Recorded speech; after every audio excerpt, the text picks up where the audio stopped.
5장 1절에서 14절 본문으로 말씀 나누겠습니다.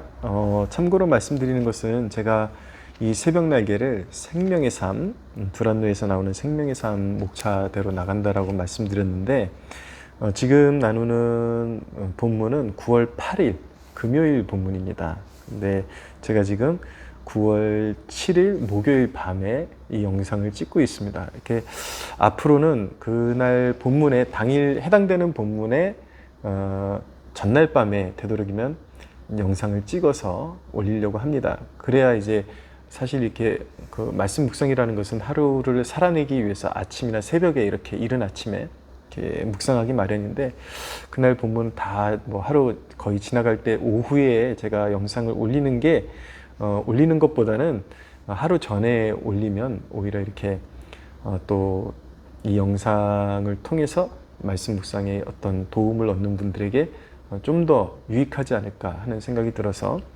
필요한 그 해당 날짜보다 하루 전날 밤에 될 수 있으면 영상을 올리도록 하겠습니다. 히브리서 5장 1절에서 14절 본문의 주 골자 내용은, 이 본문이 우리 세대에게 주는 영적인 도전은 영적인 미숙함의 원인을 올바로 알고 영적인 미숙함에서 벗어나라는 것입니다. 탈피하라는 것입니다. 결론부터 말씀드리면 영적인 미숙함의 원인은 하나님의 말씀이 없는 것입니다. 단순히 말씀을 모른다라는 것이 아니라 말씀을 옳게 마음에 심지를 못하기 때문에 영적인 미숙함에 이른다라는 것입니다. 자, 말씀을 전개해 보면 환경에 지배받는 신앙은 결코 성장할 수 없습니다. 영적인 미숙아가 될 수밖에 없습니다. 참으로 이 육적인 안목으로 이 어떤 상황과 환경을 바라보는 사람들은 결코 진정한 하나님의 축복을 맛볼 수가 없습니다. 많은 사람들이 얼마나 육적인 안목으로 상황을 판단하는지요.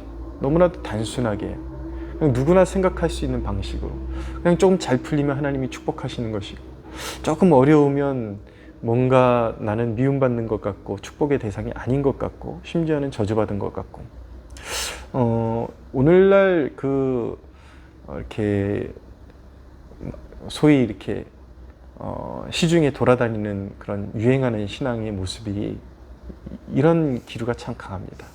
어떤 번영 신학에 뿌리를 둔 신앙이라든지 아니면 극단적인 어떤 은사주의자들의 신앙, 그들의 신앙의 모습을 보면 너무나도 그들이 말하는 거 보면 굉장히 영적일 것 같은데, 너무나도 그 속내를 알아보면 너무나도 육적이라는 것을 알게 됩니다. 그들에게 있어서 축복은 무조건 번성해야 되는 것이고 형통해야 되는 어떤 육적인 안목으로 잘 돼야 하는 것이고, 무언가 잘못 돌아가는 것 같으면 귀신의 문제고, 아니면 뭐 가문에 흘러내려오는 어떤 가계의 저주의 문제고, 이런 식으로 이제 어떤 환경을 바라보기 때문에 그런 육적인 시야가 연단을 주시는 하나님의 목적에 대해서 아예 눈을 감아버리게 만드는 것입니다. 우리에게 어떤 역경과 어려움이 있을 때 거기서 정말 하나님이 우리에게 주기를 원하시는 영적인 선물들이 있고 어떤 하나님의 뜻이 있는데, 그런 것에 대해서 다 눈을 감아버리게 만드는 것이죠. 제가 요 근래에 그런 신앙을 소유한 사람들과 이렇게 논쟁을 좀 섞어보면, 이 문제는 단순히 신앙의 어떤 스타일의 차이가 아니라 어떤 신앙의 깊은 그 본질적인 뿌리의 문제라는 것을 느끼게 됩니다. 그 십자가와 그 성령으로 말미암은 거듭남의 신앙을 부인하고, 어떤 신앙이라는 것을 어떤 그들은 나름대로 그것을 아름답게 포장하지만 기적과 어떤 영적인 그런 능력, 이런 것들을 의지해서 그런 환경을 풀어나가려고 하는 것을 신앙의 본질로 여기고 있거든요. 이것은 기독교 신앙의 본질과 너무나도 거리가 먼 것입니다. 어쨌든 문제는 그런 얄팍한 신앙이 연단을 주시는 하나님의 목적과 뜻에서 그냥 완전히 눈을 소경으로 만들어 버리는 것입니다. 그러니까 영적인 유익을 누릴 수가 없어요. 성장을 할 수가 없어요. 히브리서 기자가 우리 주님 되시는 예수님에 대해서 가르쳐주는 두 가지가 있는데, 첫째는 무엇이냐면 예수 그리스도의 초월성입니다. 그분은 멜기세덱의 반차를 따르는 분이다. 멜기세덱이라는 인물은 시작과 끝도 베일에 가려져 있는 초월적인 인물을 상징하는 것이거든요. 바로 예수 그리스도를 상징적으로 보여주는 것입니다. 이 땅의 어떤 레위 지파나 아론의 지파에 속하지 않은 별도의 그 기원을 참 헤아리기 힘든 하늘로부터 임한 대제사장, 바로 예수 그리스도의 그런 초월적인 사역을 이렇게 예표적으로 보여지는 인물이라고 말씀드릴 수 있죠. 그러니까 예수 그리스도는 그런 초월적인 존재다라는 것을 말씀하고 있는 것입니다. 또 한 가지 예수 그리스도에서 가르쳐 주는 것은 그분의 낮아지심입니다. 초월적인 그분이 어디까지 낮아지셨는가? 너희가 그것을 헤아릴 때에 주님을 따른다라는 것은 바로 이런 길이고 우리에게 주어진 연단이 단순히 저주가 아니라 거기에는 하나님의 깊은 뜻이 있구나라는 것을 깨닫게 된다라는 것이죠. 예수 그리스도가 어디까지 낮아지셨는가? 7절 이후에 보면 그는 육체에 계실 때에 자기를 죽음에서 능히 구원하실 이에게 심한 통곡과 눈물로 간구와 소원을 올렸고 그의 경건하심으로 말미암아 들으심을 입었느니라. 그가 아들이시면서도 받으신 고난으로 순종함을 배워서 온전하게 되셨은즉 자기에게 순종하는 모든 자에게 영원한 구원의 근원이 되신다라고 말씀하고 있는 것입니다. 자, 예수 그리스도가 고난 가운데 순종해서 온전케 되셨다, 이것은 아닙니다. 그분은 원래 온전하신 분이었습니다.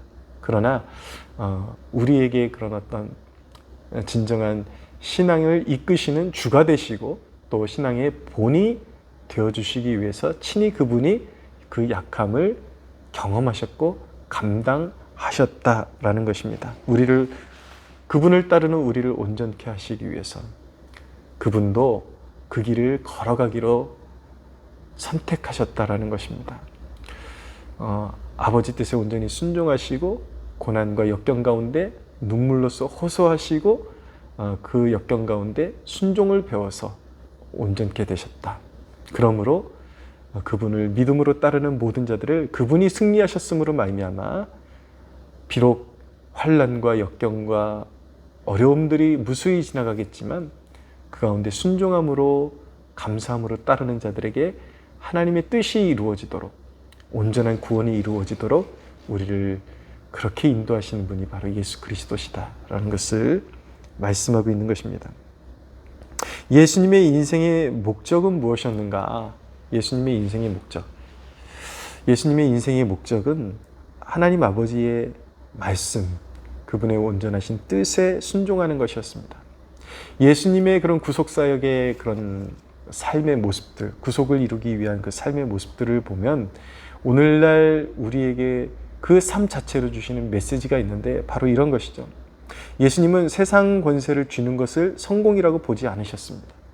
예수님은 유혹과 시험을 이기고 하나님 아버지께서 맡기신 일을 충성스럽게 감당하는 걸 더 소중히 여기고 그분의 삶은 바로 그런 삶이 성공적인 삶이라고 우리에게 메시지를 던져주고 계십니다. 여러분, 영적인 미숙함의 원인은요, 바로 그런 아버지의 뜻에 온전히 순종하기를 원하셨던 그 주님과 바라보는 것이 너무나도 다르기 때문이고 인생의 해석이 다르기 때문인 것입니다. 주님을 믿는다고 하면서 주님과 다른 곳을 바라보고 있고 주님을 믿는다고 하면서 주님이 바라보시는 인생의 해석과 전혀 다른 해석을 하고 있는 것이에요. 그 원인은 무엇입니까? 결국은 말씀이 없기 때문인 것입니다. 우리의 심령에 정말 심겨진 말씀이 없기 때문에 그 말씀을 정말 하나님의 말씀을 견고하게 받드는 순종의 마음이 없기 때문에 이리저리 흔들리고 그리고 신앙의 미숙아가 되는 것입니다. 성경을 그대로 한번 읽어볼 테니까 음미해 보십시오. 때가 오래되었으므로 너희가 마땅히 선생이 되었을 터인데 너희가 다시 하나님의 말씀의 초보에 대하여 누구에게 가르침을 받아야 할 처지이니 단단한 음식은 못 먹고 젖이나 먹어야 할 자가 되었도다. 이는 젖을 먹는 자마다 어린아이니 의의 말씀을 경험하지 못한 자여 단단한 음식은 장성한 자의 것이니 그들은 지각을 사용함으로 연단을 받아 선악을 분별하는 자들이니라 라고 말씀하고 있는 것입니다.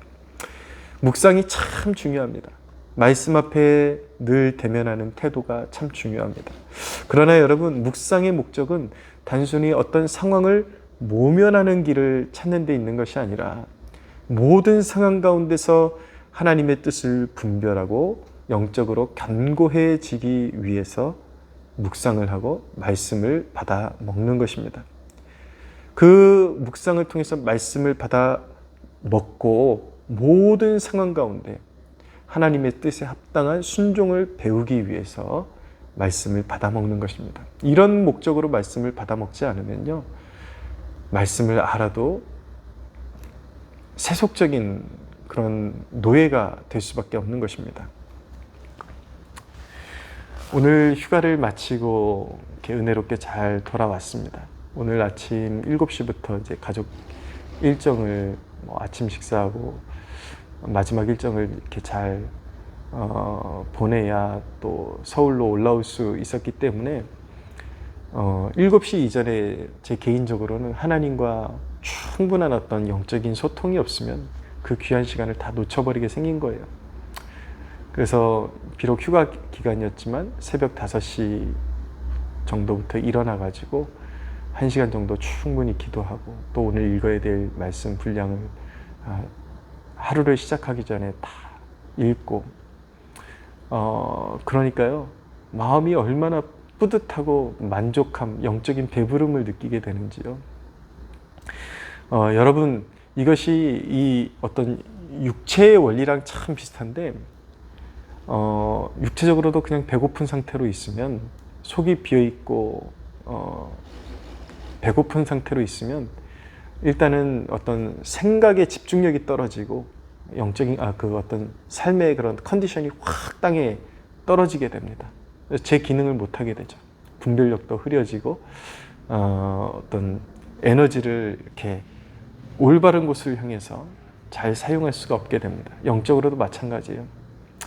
영적으로 빈약하게 되면요, 모든 상황 가운데 올바른 판단을 할 수가 없습니다.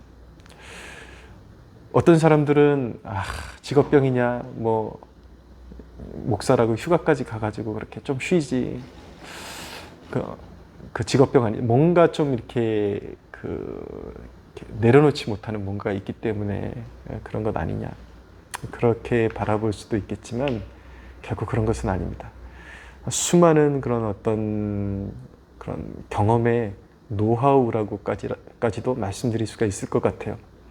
많이 놀아보고 매해 휴가 보내보지만 주님을 가장 앞자리에 모시지 않은 그런 쉼, 그런 놀고 먹는 것, 이런 것들이 얼마나 사람을 더 이렇게 휘청거리게 만들고 중심을 잃게 만들고, 또 시험과 유혹이 와도 얼마나 사람이 쉽게 이렇게 세속화되어지고 둔감해지는지요.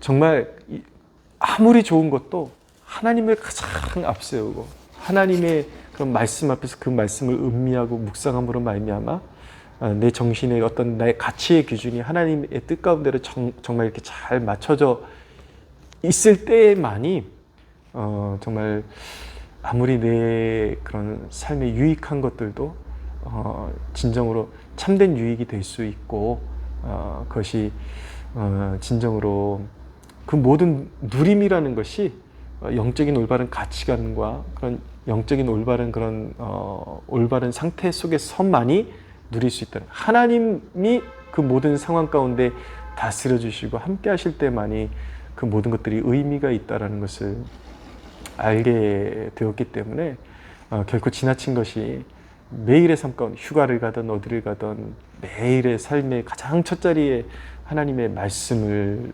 이렇게 모시고 살아가는 것이 가장 중요한 것이라고 믿습니다. 그 말씀을 통해서, 말씀으로 내 어떤 가치의 기준이 정확히 잘 제자리를 찾게 되면 하루의 삶 가운데 우리가 알지 못하는 사이에 얼마나 시험과 유혹이 많은데요. 왜 내가 이렇게 짜증내고 있는지도 모르고 짜증내고 있고, 왜 내가 이렇게 뭔가에 집착하고 있는지도 모르는 상태에서 갑자기 집착하고 있고, 그런데 영적으로 잘 분별력이 서 있으면 그런 모든 것들을 간파하고 이길 수 있게 됩니다. 불현듯 원치 않는 상황이 올 때 그런 것들에 대처할 수 있는 능력이 배양이 되게 됩니다. 사랑하는 여러분, 말씀 앞에 서십시오. 늘 말씀 묵상을 올바른 목적으로 행할 수 있는 여러분들이 되시고, 모든 상황 가운데 내 뜻이 아니라 정말 주님의 시선으로 그 상황을 바라보고 해석할 수 있는 그런 안목을 허락해달라고 기도하시는 여러분들 되시기를 바랍니다. 주님의 존재 앞에서 내 뜻이 무너지고 아버지의 뜻이 세워짐을 날마다 경험하는 그런 복된 성도들 되시기를 주님의 이름으로 축복합니다.